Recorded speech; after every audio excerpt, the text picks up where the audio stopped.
El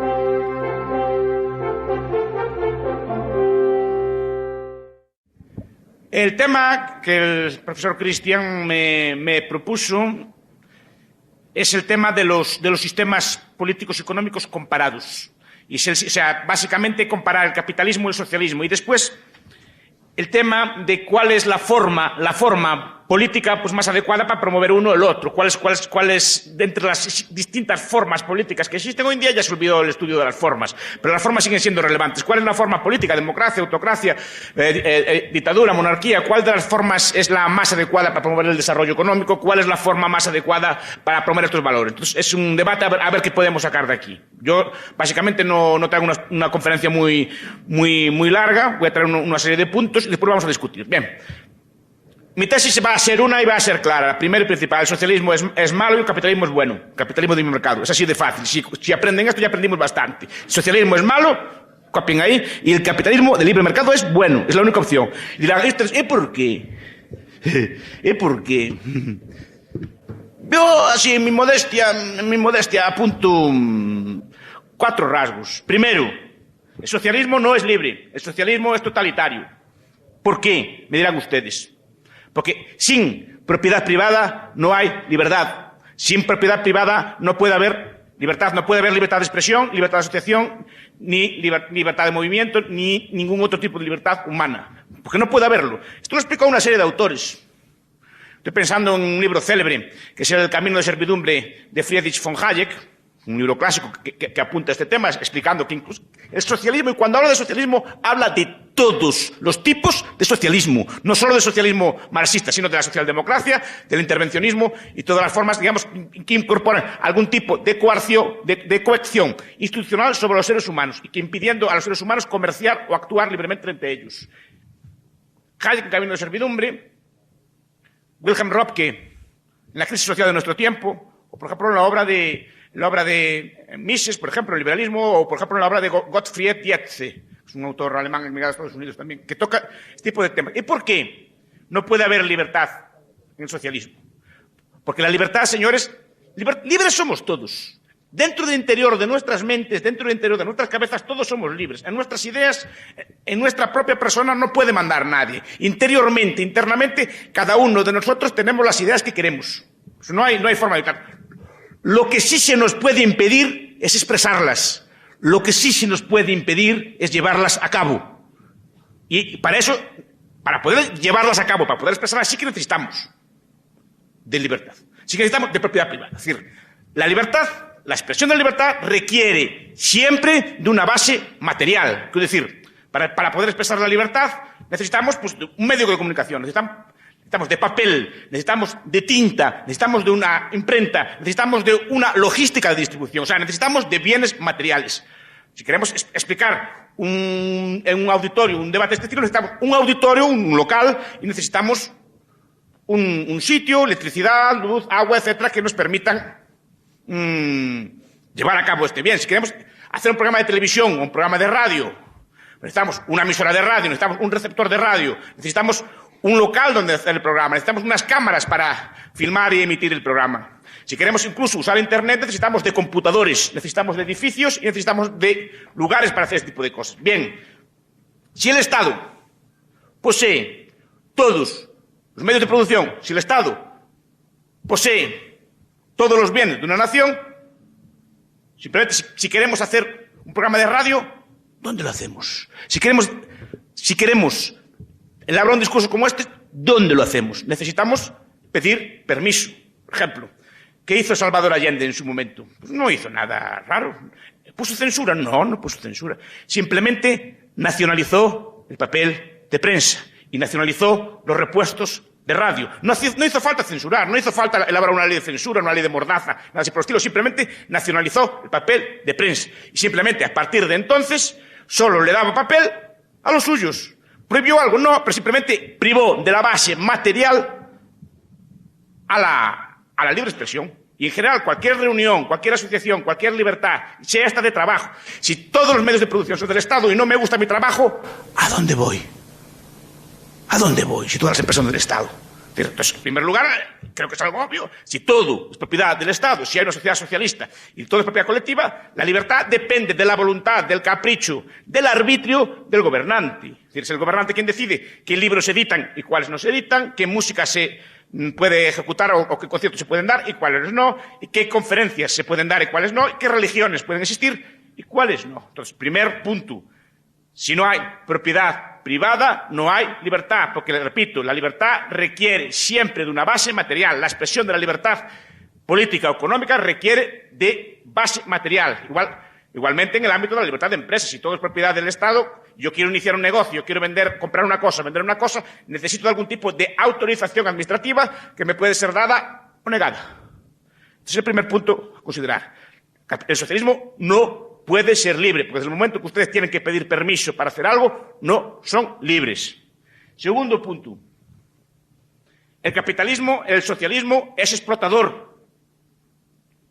Y el capitalismo no. Sí, en el sistema capitalismo, después hablaré de esto, el socialismo es explotador porque tiene que ser explotador. A ver, supongamos, cuando un socialista o un marxista critica el sistema de mercado, no lo critica por el fin que le da el dinero. Es decir, cuando, por ejemplo, Bill Gates, por ejemplo, dedica buena parte de su dinero a la caridad, a la investigación en medicinas o a la investigación en ayuda a los pobres. Dedica buenas sumas de dinero. Pero a Bill Gates no se le critica, por eso le dicen, no, es que el origen de su dinero está en la explotación. Que después lo gaste bien o lo gaste mal es indiferente. Es decir, para el marxista es indiferente cómo el capitalista gaste el dinero. Para él, la esencia del mal está en cómo él obtiene el dinero. Supuestamente, entre comillas, pagándole algo menos de lo debido a los trabajadores. Eso es falso. Primero, el mercado libre y restricto, bueno, después hablaré de esto. Pero el socialismo, vamos a ver, una sociedad socialista, unas que existieron en el mundo, tenemos Cuba o Corea del Norte o la Unión Soviética antigua o los países del este de Europa en sus tiempos, son sociedades socialistas. Esas sociedades no tenían armamento, no tenían ejércitos, no tenían sistemas de previsión social, no tenían sistemas de todo tipo, no hacían calles, no tenían bienes públicos. ¿Y esos bienes públicos cómo se financiaban en un sistema socialista? ¿Cómo se financiaba el ejército de la Unión Soviética? ¿Cómo financiaron el Sputnik? ¿Cómo financiaron las bombas atómicas? Pues pagándole menos a los obreros, si no, ¿cómo se puede permitir un excedente? No sé si me estoy explicando. Para que un país socialista tenga excedente para hacer determinados bienes, diplomacias, ejércitos, todo tipo de burocracias, todo tipo de gente, es necesario pagarle al trabajador menos de lo que realmente cobra, o menos de lo que realmente vale su trabajo. Si no, ¿cómo podría financiarse todo este tipo de cosas? Como en países socialistas, por definición, no hay impuestos, ya que todo es propiedad del Estado, quiere decir que los salarios que reciben los trabajadores en el socialismo, si se quieren financiar determinados bienes públicos, esos bienes públicos tienen que ser financiados a costa del salario de los trabajadores. No queda otra, que yo sepa, ¿no? Entonces, quiere decir que el socialismo le paga al trabajador menos de lo que él merece, ¿o no? Tiene que ser así por definición.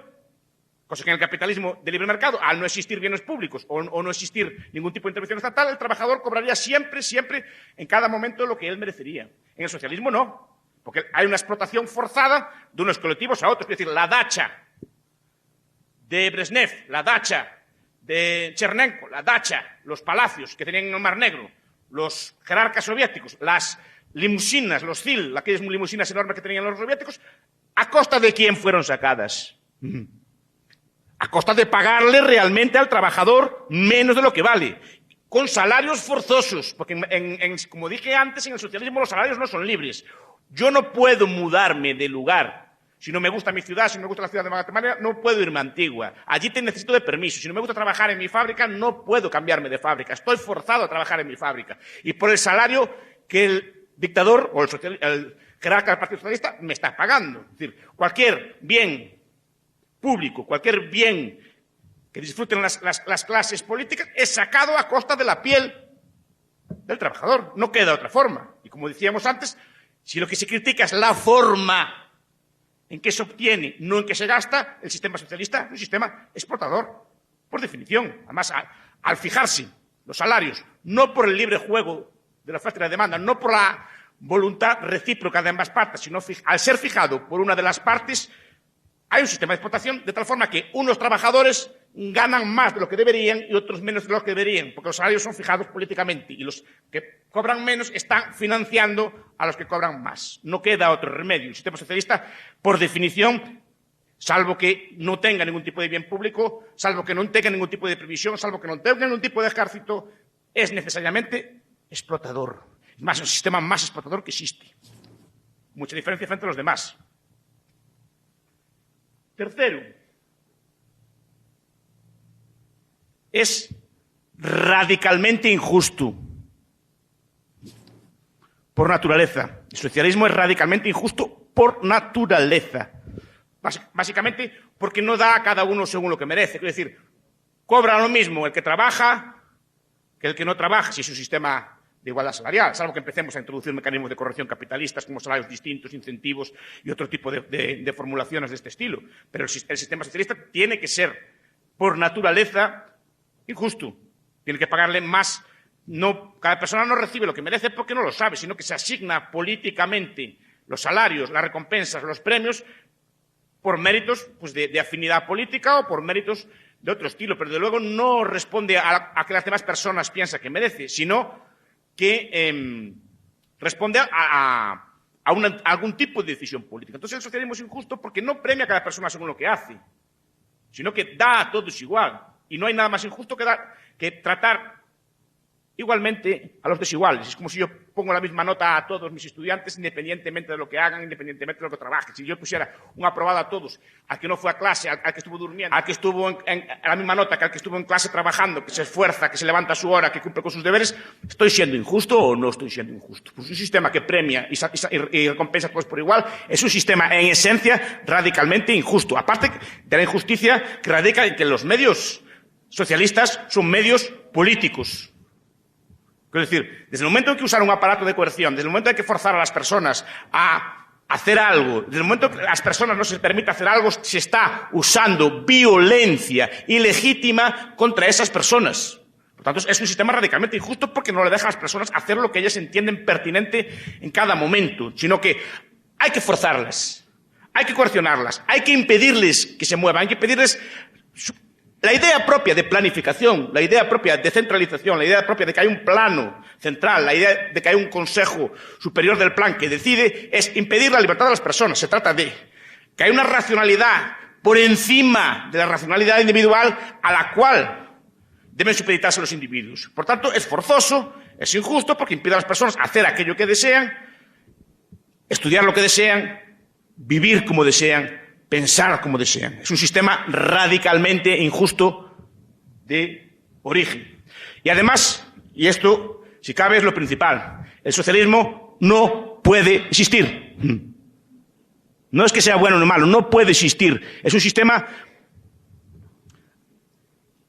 que es imposible, como nos demuestra bien la historia de los sistemas económicos. ¿Por qué? Porque es un sistema que no puede calcular. No sé si ustedes están familiarizados, algunos sí, con el debate sobre la imposibilidad económica del socialismo. En los años 20, un conjunto de estudiosos, entre los que destaca Boris Brutkus, un historiador ruso, Maximilian Weber, un historiador, y politólogo y sociólogo alemán, en un libro, no sé si alguno de ustedes lo conoce, que se llama Economía y Sociedad. Un primer ministro de Holanda llamado Nicolaas Pierson y un economista austriaco llamado Ludwig von Mises, estos cuatro autores empiezan a debatir la posibilidad de si un sistema socialista es posible o no. No si es bueno o malo, no si es justo o injusto, sino si puede existir o no un sistema socialista. Y la conclusión es que independientemente, aunque fuera el sistema más ético del mundo, aunque fuera el sistema más explotador del mundo, aunque fuera el sistema más justo del mundo, un sistema socialista no puede existir. Porque sin propiedad privada no hay precios. Sin precios no hay cálculo económico. Y sin cálculo económico, un sistema económico se derrumba. No puede ser coordinado. Es decir, el socialismo es imposible. Es imposible. Es un sistema que al impedir la libre actuación empresarial y a impedir la formación de precios, no puede funcionar. Ustedes, cada uno de ustedes, tiene en su cabeza entre 8, 10, 12 o 15.000 palabras. Todas las personas tenemos en nuestras cabezas 8, 10 o 12.000 palabras. Dependiendo de la cultura que tengamos, usamos esas palabras para comunicarnos. Esas palabras nos permiten usar, pedir cosas, hacer acciones y nos incluso pensar abstractamente conceptos conceptos ideales como justicia, como igualdad, como belleza, cosas por el estilo. Podemos usarlas porque tenemos conceptos en la cabeza y, por tanto, funcionamos en el mundo con palabras, usamos palabras y conceptos. No le damos importancia ninguna a esas palabras, porque desde muy pequeñitos, cada día aprendemos 4, 5, 6, 7 palabras y todos los días nos van metiendo palabras en la cabeza y todos los días somos un poco más sabios y aprendemos más palabras y como las llevamos siempre con nosotros mismos en nuestra cabeza no le damos importancia. Lo que no le dan importancia ninguna es que igual que tienen 10 o 12.000 palabras, en su cabeza tienen entre 8, 10 o 15.000 precios y no les dieron importancia ninguna tampoco. Porque cada uno de ustedes desde pequeñito, sus papás, sus mamás le fueron diciendo, mire, conceptos como esto, caro, barato, por ejemplo, y se lo van diciendo, decir, 1 kilo de guacamole cuesta esto, 1 kilo de azúcar cuesta lo otro, un galón de gasolina cuesta esto, una sudadera cuesta esto, y así todos los días, la sal, el azúcar, el aceite, cuánto cuesta una universidad, cuánto cuesta un parqueo, y todos los días van aprendiendo precios nuevos. Y también tienen 10 o 12, 15.000 precios en la cabeza. Sin esos precios, señores, estarían ciegos, no valdrían para nada, no podrían calcular, estarían absolutamente ciegos. No podrían hacer nada de nada, porque buena parte de sus orientaciones, buena parte de lo que a ustedes les mueve, los lleva a andar por el mundo, son precios. Ustedes cuando, por ejemplo, escogen una carrera para estudiar, escogen calculando precios, entre otras cosas, cogen una satisfacción psíquica, pero también calculan, especulan con lo que pueden ganar en el futuro.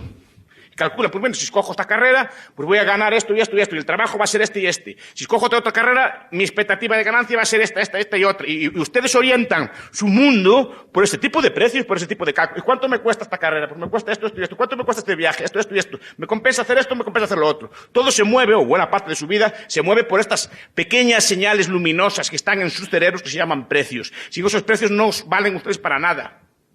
Entonces, para ir de aquí, por ejemplo, a Antigua, pueden ir de muchas formas. Pueden coger el celular, llamar y que venga un helicóptero a buscarlos. Pueden alquilar una limusina. Pueden ir en carro. Pueden ir en un transporte público.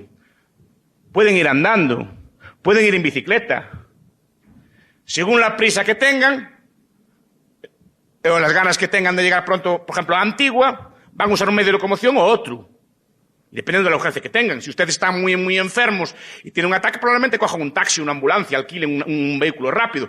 Si quieren pasear, igual pueden ir andando, hacer una caminata, pueden ir en bicicleta. Si quieren ir normalmente, pues van en autobús. Si tienen mucha prisa, porque tienen, por ejemplo, una donación de riñón, pueden incluso alquilar un helicóptero. En muchos países, en mi país se hace, si una cosa es muy urgente, la llevan en helicóptero. Dependiendo. ¿Y si no supiéramos los precios? ¿Y si no supiéramos nada de lo que cuestan las cosas? ¿Por qué no llamar a un helicóptero? Entonces miran, no, porque sabemos que es muy caro. ¿Y por qué saben que es muy caro? Porque tienen precios en la cabeza. Todos tienen precios en la cabeza. Ahora, imaginen un mundo sin precios. O un mundo con los precios mal puestos. Como hacían en Polonia. Polonia, por cuestiones políticas, el pan era más barato que el trigo. Dirán que bien, que social era el gobierno polaco comunista. Bueno, ¿qué creen que comían los cerdos en Polonia? ¿Pan o trigo? Pan. Y no es un despilfarro darle pan fresco a los cerdos. Es decir, que a este tipo de desbarajustes se llegaba porque no había precios. Y como no hay precios, no hay ningún tipo de racionalidad. Y este es el problema. Entonces, las sociedades socialistas se derrumbaban por falta de precios. Solo hubo un experimento, que yo sepa, a gran escala de abolición total del mercado, de abolición total de los precios. Fue el llamado comunismo de guerra, de 1918 a 1922, si no recuerdo mal. Instaurado por un economista, por cierto, educado en la escuela austríaca, que se llamaba Bukharin, no sé si alguno lo conoce. Bukharin era un economista, estudió en la escuela austríaca, fue discípulo de von Baberk en Viena, y escribió un libro que se llamaba El ABC del comunismo, que explicaba allí cómo había que instaurar la sociedad socialista. Y lo primero que hicieron en la Unión Soviética, en el año 18, antes de la guerra, curiosamente, no fue culpa de la guerra, antes de la guerra instauraron una colectivización total de los medios de producción y abolieron todo tipo de precios. Bueno, fue la caída de producción más grande datada desde que hay historia escrita. Es decir, nunca hubo una caída de la producción en un país en un año más grande que en la Unión Soviética en aquellos años. Alec Nove, por ejemplo, que es un autor marxista, en la historia económica de la Unión Soviética lo reconoce y es un autor marxista. Es decir, da los datos de producción del año 17 y los del año 18, por ejemplo, si producía 100 de trigo, se pasó a producir 1. Si producían 100 de algodón antes, pasaron a producirse 2. En cuestión de un año, nunca hubo una situación de caída tan grande de la producción como aquel año. Tan grande fue el desastre que Lenin y mismo Bukharin tuvieron que rectificar e instaurar un modelo de política económica que se llama la NEP, la nueva política económica, que más o menos restauró una suerte de mercado. Y esa suerte de mercado, aunque volvió también a colectivizar un poco, nunca se llegó al extremo actual o al extremo antiguo del socialismo. ¿Por qué? Porque un socialismo puro no puede funcionar. No puede funcionar porque no tiene precios. Y me dirán ahora, me levantarán la mano los marxistas de aquí de esta sala. Y la Unión Soviética no funcionó tantos años. ¿Y cómo hacían los precios en los tiempos de la Unión Soviética? Tantos años como funcionó. Eso lo explicó Gorbachev y sus asesores. Es decir, cuando le preguntaron cómo hacía para poner los precios, decía, fácil. Cogían el catálogo del Sears Roebuck, unos supermercados americanos, y resolvían las ecuaciones. Miraban, ¿saben la propaganda que viene de los grandes almacenes a sus casas? 1 kilo de chiles, 2 quetzales, sudadera, 40 quetzales. Pues cogían esos precios y los resolvían. Mira qué fácil, decían ellos. O cogían el Wall Street Journal, compraban, miraban las tablas donde venían allí los precios, precio del azúcar, los precios mundiales del azúcar, del algodón, del trigo y tal, miraban aquellas tablas y resolvían las ecuaciones. Resolvían así, resolvían con mercados negros, no sé si saben qué es eso. Mercados negros, es decir, en la Unión Soviética, en los países comunistas, hay mercados negros, la gente compra y comercia por fuera del mercado, y eso servía para poner los precios. Y tercero, con memoria. Es decir, en última instancia, el sistema socialista sigue siendo deudor del sistema capitalista. Es decir, que no lo quiera Dios nuestro Señor. Si llegara algún día el comunismo, ustedes se acordarían. Es decir, a día de hoy saben los precios y los tienen en sus cabezas. Si llegara el comunismo, aún se acordarían de que el oro vale más que la plata, de que un carro Bentley vale más que un Fiat, etc. Se acordarían de ese tipo de cosas. Que un viaje en helicóptero vale más que uno en carro, se acuerdan de esas cosas y eso les permite operar cada vez peor. Pero la memoria funciona. Y eso es lo que permitió al sistema socialista renquear. Y sobre todo le permitió renquear la existencia de países capitalistas. Los teóricos del socialismo, algunos de ellos, conscientes de este problema, llegó a proponer que cuando triunfara el socialismo a nivel mundial, dejara a Nueva Zelanda de país capitalista para que pusiera los precios. Porque si no, era imposible. Tenían que dejar en el mundo del comunismo una isla capitalista para poner los precios para los demás. Si no, era imposible. Entonces, el socialismo a nivel global, a nivel total, no puede funcionar. Es imposible. Si quieren, después les anticipo esto. Entonces, ¿qué solución nos queda? Una. Capitalismo. ¿Capitalismo es justo? Es un único sistema justo, porque es el único sistema que se basa en la no coerción. Quiere decir, es un sistema que se basa en el acuerdo libre entre las partes. Un viejo sociólogo alemán llamado Franz Oppenheimer escribió un libro muy bonito que se llama Der Staat, es el Estado, y en el que explica muy bien esto. Es decir, hay dos formas de asignar recursos, y es un señor que es socialdemócrata, que no es capitalista ni nada así por el estilo.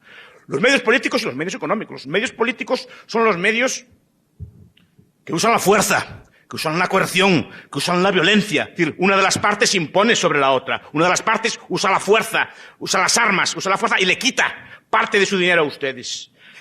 La otra no, la otra es un intercambio libre entre dos partes. Y como es un intercambio libre entre dos partes, las dos partes tienen necesariamente, apodícticamente, que ganar.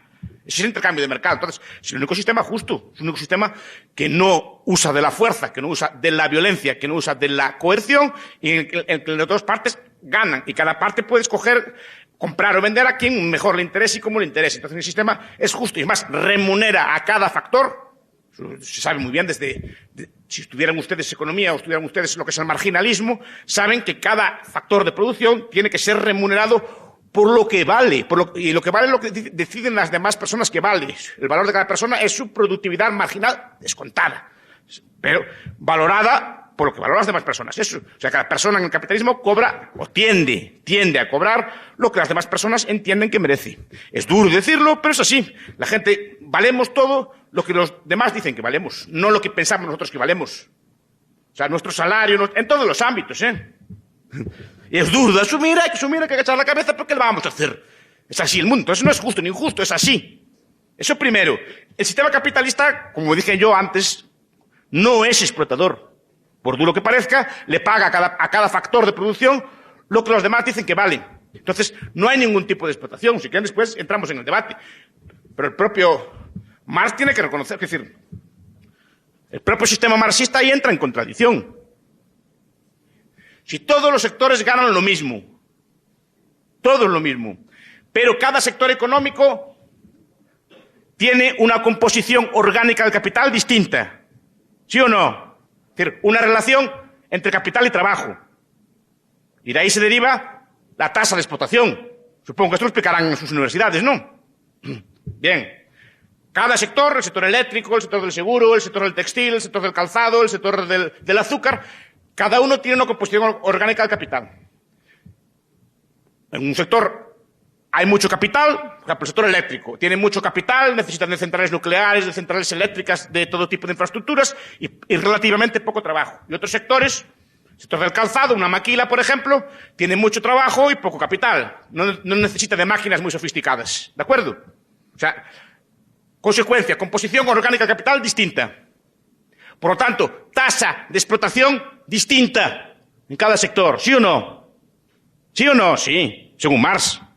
Bueno, entonces la pregunta es si los deberes que van a llevar para casa son estos.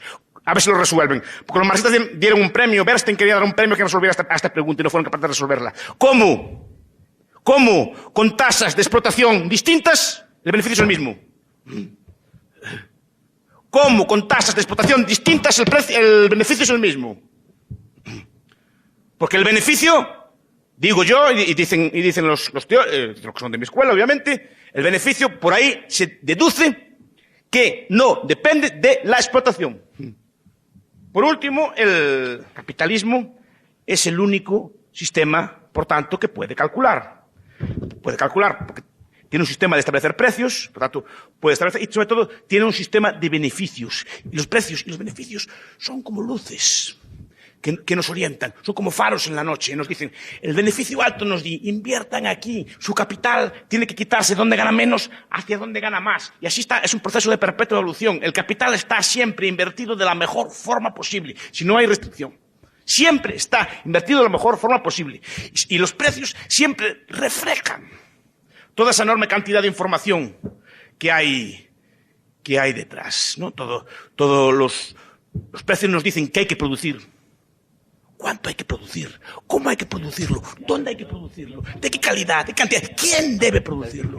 Obreros muy cualificados y de poco salario, o obreros muy cualificados y de alto salario. Eso todo nos lo dicen los precios. Por lo tanto, se permite el cálculo y se permite un sistema racional de producción, el único sistema racional de producción. La alternativa es quedar en manos de un dictador que decida asignar los recursos de unos para otros. Estos son los dos sistemas. Ahora, ¿qué sistemas políticos favorecen esto o lo otro? No hay, eso ya con esto finalizo. Pues si quieren podemos entrar. El capitalismo en general es indiferente también a la forma, en el sentido de que puede prosperar pues, en autocracias, puede prosperar en monarquías. De hecho, probablemente las formas mejores para el capitalismo prospere son las monarquías del antiguo régimen o sistemas de este estilo. Después, si quieres, se lo explico. Puede progresar en democracias, puede progresar incluso en regímenes comunistas. Los países que mejor funcionan, que mejor desarrollan el capitalismo a día de hoy son países antiguos comunistas. Y así en ese aspecto sí que son positivos. Es decir, China está haciéndolo capitalistamente muy bien, Vietnam está haciéndolo muy bien, en el este de Europa no digamos, los países más libertarios de Europa, más liberalistas de Europa son los países antiguos comunistas. Ninguno de ellos quiso volver al comunismo, por algo será, supongo. Y todos ellos son los que están adoptando las reformas más ambiciosas de Europa. Entonces digo, hay indiferencia de la forma. Lo que importa no es tanto la forma política como el compromiso del gobierno con los derechos de propiedad y el compromiso del gobierno con la libertad económica y entender un poco los principios económicos. En principio, cualquier forma de gobierno es indiferente. Ahora, históricamente se dio más en unos sitios que en otros. Y ahora les voy a dejar que me interroguen si quieren. ¿Cómo puede ser un sistema capitalista, cómo puede influir, mejor dicho, en un sistema capitalista a reducir la pobreza? Digamos el caso de Guatemala. ¿De qué manera se puede ayudar a la extrema pobreza a salir de ahí bajo un sistema capitalista? Estamos acostumbrados a entender la pobreza al revés, de que el mundo sea rico y la pobreza sea una casualidad. La población humana vivió miles de años en situación de extrema pobreza, y eran pobres Inglaterra, era pobre Suiza, eran pobre Francia. En Europa, hasta el siglo XVIII o principios del XIX, había una hambruna cada 20 años. Cada 20 años, con un agravante. Por ejemplo, cuando había hambres en Galicia, en mi tierra, y había comida, por ejemplo, en Alemania, no había forma física de traer la comida de Alemania a Galicia. Estoy hablando del siglo XVIII y para atrás. En el siglo XVIII y XIX, en algunos países, sobre todo en Inglaterra, Francia, Estados Unidos, se empieza a ver capitalismo. Capitalismo quiere decir producción con capital. Lo que diferencia a un país rico de un país pobre es básicamente la dotación de capital por cápita. ¿Qué diferencia a un campesino suizo de un campesino, por ejemplo, Banja Mulenge, de las montañas Mulenge del Congo, que son de las zonas más pobres de la Tierra? ¿Qué es lo que lo diferencia? ¿Por qué en Suiza no hay pobreza y en el Congo sí? Porque en Suiza el trabajador suizo trabaja con un tractor Massey Ferguson de 500 caballos. Es decir, su fuerza de trabajo, sus músculos se multiplican por 1000 o por 10.000. Y en un día hace el trabajo de 200 hombres de antes. Por tanto, produce trigo por como 200 veces lo que se producía antes. El trabajador Mulenge, de las montañas Mulenge, sigue trabajando como se trabajó siempre. O sea, de una forma no capitalista, no capitalizada. Se trabaja con un buey flaco, con las manos o con un arado de madera. Por tanto, su productividad es 100 veces menor. Entonces digo, en algunos países de Europa se empezó a trabajar con capitales. Eran países enormemente ahorradores, enormemente frugales, enormemente capitalistas. Capitalizaban, ahorraban y compraban máquinas. Empezaron a trabajar, en vez de con las manos, empezaron a trabajar con máquinas de vapor. En vez de transportar las mercancías con bueyes, empezaron a transportarlas en ferrocarriles. Eso multiplicó su productividad y fue que poco a poco cada trabajador fuera siendo más rico. Y eso se fue expandiendo como una mancha de aceite. O sea, lo que hay que explicar es la riqueza, no la pobreza. La pobreza fue siempre la condición de la humanidad. La esperanza de vida de 30 años no se superó hasta el siglo XX. Solo con medios capitalistas de producción, ahorro, mercado y cálculo se pudo poco a poco superar esa situación de pobreza y poco a poco la riqueza, la prosperidad se está expandiendo por el mundo. Lentamente, pero está expandiendo por el mundo. La pobreza hoy día es menor que nunca en la historia de la humanidad. Que nunca en la historia de la humanidad. Si quieren me dicen cuándo vivía la gente mejor que ahora. Incluso en los países pobres. Fíjese lo que estoy diciendo. En cualquier aspecto. Les digo, la única solución es esta. Ahora, el socialismo, miren, pongo un ejemplo. Miren, tenemos a Cuba. Cuba, año 1958. Pueden contrastarlo si tienen internet, en cualquier tableta o cualquier cosa así. Año 58, estadísticas de la ONU. ¿Saben qué renta tenía Cuba? La de Francia y la de Austria. Tenía el doble de renta que Italia y el doble de renta que España. En el año 58. Hoy en día, miren, pues sí, está compitiendo con Honduras por los últimos puestos. A ver cuál es el país más pobre de América Latina. Ese es el logro del socialismo. Cogen en cambio al revés. En el año 60, Sudán y Corea del Sur tenían exactamente la misma renta. Pueden contrastarlo también. Sudán siguió como estaba. Corea del Sur abrazó el capitalismo más o menos salvaje. Multiplicó la renta por 30 y el otro quedó como estaba. Ahora Corea del Sur tiene la renta de Italia o de España y Sudán seguro que estaba. Esa es la solución a la pobreza. Ya sé que es muy simple lo que estoy explicando. Necesita más tiempo. Esta es la solución a la pobreza y no hay otra solución a la pobreza. Capitalismo, ahorro y trabajo duro. No hay otra cosa. Yo también considero que el socialismo probablemente no pueda ser funcional. Pero también hay que recordar que lo que hemos visto fueron experimentos de socialismo. O sea, el socialismo no se le ha dado la oportunidad o no ha podido desarrollarse a nivel mundial. O sea, es como la historia nos ha demostrado que todos los sistemas de producción tienen un periodo de transición. Tal vez usted considera que el capitalismo es eterno, pero lo que hemos visto es que ha habido evolución, o sea, la sociedad evoluciona, el ser humano evoluciona, y siempre evoluciona a algo mejor, algo superior. Entonces usted comenta que el capitalismo es justo, no es explotador, pero recuerde que acá en los países latinoamericanos, España especialmente, Inglaterra, en el siglo XV, XVI, o sea, para poder evolucionar Europa y llegar a ser el sistema que hoy es el capitalismo como tal, tuvo que coercionar a los países latinoamericanos, tuvo que violentar a los países latinoamericanos, ¿verdad? Toda la riqueza que había acá, el oro, la plata, fue llevada a Europa y a raíz de eso ellos pudieron financiar sus propias empresas y pudo evolucionar el sistema capitalista, que hoy lo vemos 2012, ¿verdad? O sea, estamos viendo el capitalismo 2012, pero no vemos el origen del capitalismo, cómo se dio en esos años, en el siglo XV, XVI, ¿verdad? Otra de las cosas que quería comentar era cuál es entonces el valor del trabajador, cuánto vale el trabajador. Porque, por ejemplo, aquí en Guatemala, dígame si no hay explotación o qué es lo que uno quiere, qué es lo que quiere el guatemalteco, qué es lo que quiere el trabajador. Vivir bien, tener un sistema de salud o tener un salario mínimo que no le permite ir a un médico, que no le permite satisfacer sus necesidades básicas por lo menos. Y eso el capitalismo no lo da. Otra cosa, las empresas te hacen trabajar de lunes a domingo. Te hacen trabajar de lunes a domingo porque yo he trabajado en ese tipo de empresas, ¿verdad? Donde te pagan horas extras. Pero ¿qué es lo que quiere uno como persona, como trabajador? Uno no quiere estar ahí metido de lunes a domingo, ¿verdad? O sea, tiene que haber parte de recreación del trabajador, ¿no? O sea, que el trabajador también, su fuerza de trabajo, la reponga en horas de descanso, ¿no? No todo va a ser trabajo.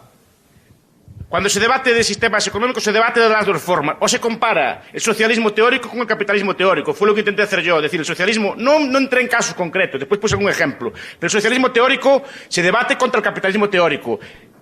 Y el socialismo real con el capitalismo real. Lo que se hace muchas veces es criticar el capitalismo real, lo que existe, que es un sistema muchas veces intervenido, muchas veces con influencias socialistas, con influencias de los estados, con una especie de socialismo ideal, y eso es lo que yo no me gusta admitir. Muchas veces nos critica al capitalismo real desde parámetros utópicos e ideales. No. El socialismo ideal con el capitalismo ideal. Con el capitalismo ideal. Y el socialismo real de los países socialistas con los capitalistas reales. Entonces, ¿en qué queremos hacer? Muchas veces se hace mucha demagogia con estas cosas. El socialismo, lo que critiqué yo es el socialismo teórico. Y digo, el socialismo teórico no puede funcionar, independientemente que fueran ángeles los que gobernaran el sistema socialista. ¿No? Y no puede funcionar por lo que estuve diciendo, por el cálculo, porque un sistema socialista que tenga cualquier tipo de ejército, que tenga cualquier tipo de aparato estatal, necesita necesariamente explotar al trabajador. Es el primero. Entonces, comparemos uno con uno. Y cuando me resuelvan el problema del cálculo, cuando me resuelvan este tipo de cosas, podemos empezar a hablar. Y eso vale para cualquier forma socialista, angélica, tiránica o lo que sea. Dos, la idea de que los países capitalistas se hicieron ricos por las colonias no es correcta. El saqueo se dio durante toda la historia de la humanidad. Los europeos fueron acosados por musulmanes, fueron acosados por hunos, fueron acosados por mongoles, fueron acosados por vikingos. Los latinoamericanos no solo fueron acosados por españoles, aztecas, todo tipo de gente acosaba a los pueblos de alrededor. Los seres humanos somos todos iguales, toda la humanidad es una, y somos todos iguales y todos somos iguales de malos, no somos unos más malos que los otros. Pero aparte de eso, es una falacia suponer que los países ricos se hicieron ricos a costa de las colonias. Porque no es cierto. No es cierto ni puede ser cierto. Como, por ejemplo, como Mises en Nación, Estado y Economía y otros autores apuntan, no puede ser correcto. No puede ser correcto. Primer punto. Yo veo Suiza, Noruega, Suecia, Luxemburgo, Canadá, Australia. Canadá y Australia incluso fueron colonias o países colonizadores. ¿Qué?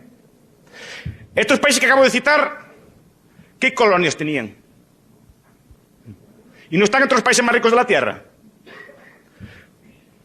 El colonialismo, y lo explicó muy bien la escuela de Manchester, es una piedra de molino al pescuezo. El colonialismo es un lastre, como se ve, por ejemplo, en el caso portugués. Portugal tuvo las colonias más grandes proporcionalmente de su época y es el país más pobre de Europa con mucha diferencia. Segundo punto, dígame un solo país europeo que se derrumbara al perder las colonias.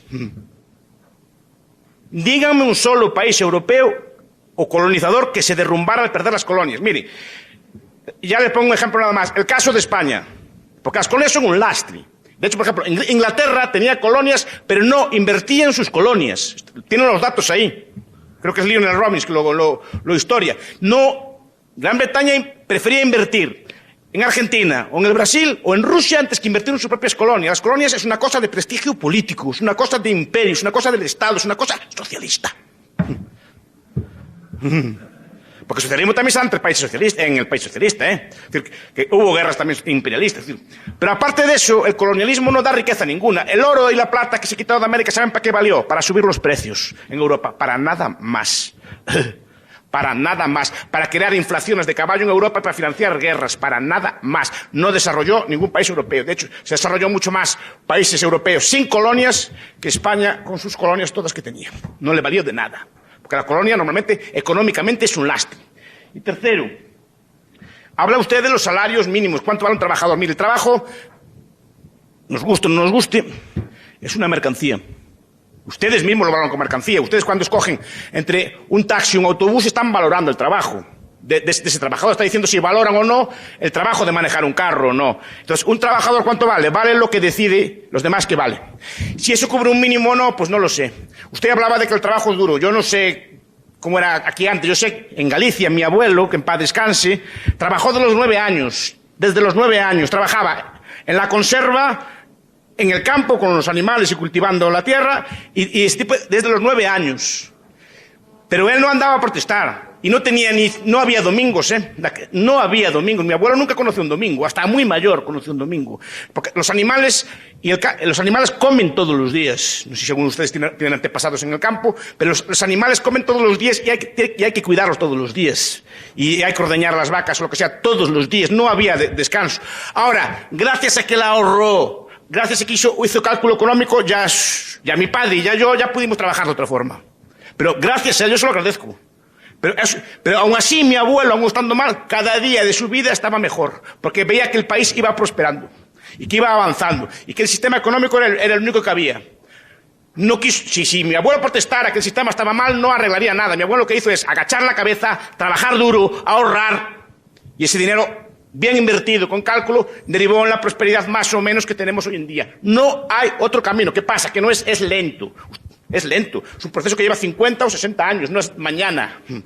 El licenciado nos hizo saber los efectos positivos del capitalismo, pero quisiera que fuera más allá, en el sentido de que si solo miramos los efectos positivos de ese sistema, es como un espejismo, porque solo miramos lo que nos conviene o nos interesa. Entonces, quisiera que nos pudiera decir el otro lado de la moneda, porque ningún sistema es perfecto. Entonces, ¿cuáles son los efectos negativos que tiene el sistema capitalista? No tiene ni puede tenerlos. Me queda fácil responder. No, si quiere después prefiere que me dijera usted alguno que le pareciera mal y después se discutía. Yo no veo ninguno. No veo ninguno por un motivo, porque el capitalismo es un sistema que depende del acuerdo libre entre las partes. Y si las partes se ponen de acuerdo y lo demandan, será que eso es lo que desea la gente. No puede haber efecto negativo ninguno ahí. Parecía como que la receta está lista, pero la pregunta es ¿por qué Guatemala, tomando un tema contextual, digamos, no sale adelante si vivimos en un sistema capitalista? Les aconsejo que miren un índice, que es el índice Heritage de Libertad Económica, a ver en qué puesto está de Guatemala. Miren, hay un índice, lo buscan en internet, que se llama Índice de Libertad Económica, que mide todos los aspectos de libertad económica, no solo el capitalismo, por ejemplo, las regulaciones. O sea, ¿cuántos trámites necesitan ustedes antes de abrir un negocio, por ejemplo? ¿Qué seguridad tiene la propiedad? O sea, su propiedad puede ser expropiada a voluntad o no, etcétera. Todo un conjunto de normas, impuestos, regulaciones, trabas, etcétera. Y verá que Guatemala está entre los países menos libres del mundo. Y mire, pero no solo por capitalismo, no. El capitalismo aquí es un capitalismo fuertemente intervenido. Y cuanto más intervenido está, menos se le deja. O sea, pero comparen, contrasten los datos.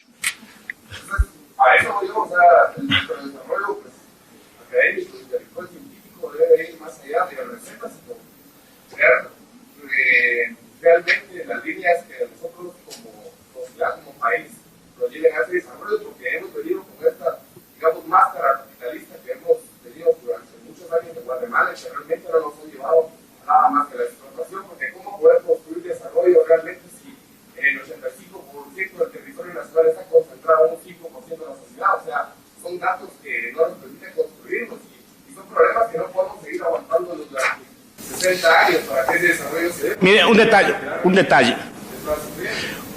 Yo tengo amigos aquí, españoles obviamente. ¿Cómo puede ser que un carro cueste casi un 50% más en un país supuestamente más pobre que el nuestro que en España? Un carro.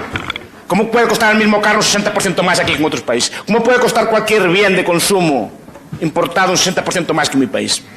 Por unos aranceles y un intervencionismo brutal. Eso no es capitalismo, eso los empobrece a ustedes todos. Por ejemplo, les dificulta tener carros, por ejemplo.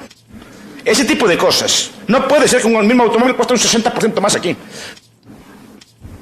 Y es el mismo carro. Porque hay alguien que le mete aranceles en el medio. Diga usted. Acá entre nosotros nunca se hace claro, por ejemplo, ahorita, qué es un capitalismo de libre mercado y qué es un capitalismo en donde hay empresas o sectores protegidos, que es lo que pasa aquí en Guatemala. Todos se cuestionan acerca de la pobreza y la extrema pobreza en Guatemala y lo primero que hacen es decir, es culpa de los ricos. Pero hay que dividir y separar, porque hay millonarios que se han hecho millonarios por una idea que tuvieron y que pensaron siendo pobres, viviendo en extrema pobreza. Hay empresas, ustedes pueden averiguar el historial de las empresas que empezaron de la nada y por una idea brillante, hoy satisfacen las necesidades de muchos de nosotros aquí, pagan impuestos, les pagan bien a sus empleados y es una empresa que funciona bajo el libre mercado. Tenemos que analizar las otras empresas que son las protegidas por el Estado, las cuales sí le han hecho daño al país, pero si nos cuestionamos, yo he trabajado con gente que vive en extrema pobreza y llego al punto a veces en el sentimiento que yo veo como hay gente que tiene tanto y estas personas viven así. Pero si empezamos a pensar en la solución, ¿cuál será la solución? ¿Quitarle la libertad a todos y que todos vivan igual?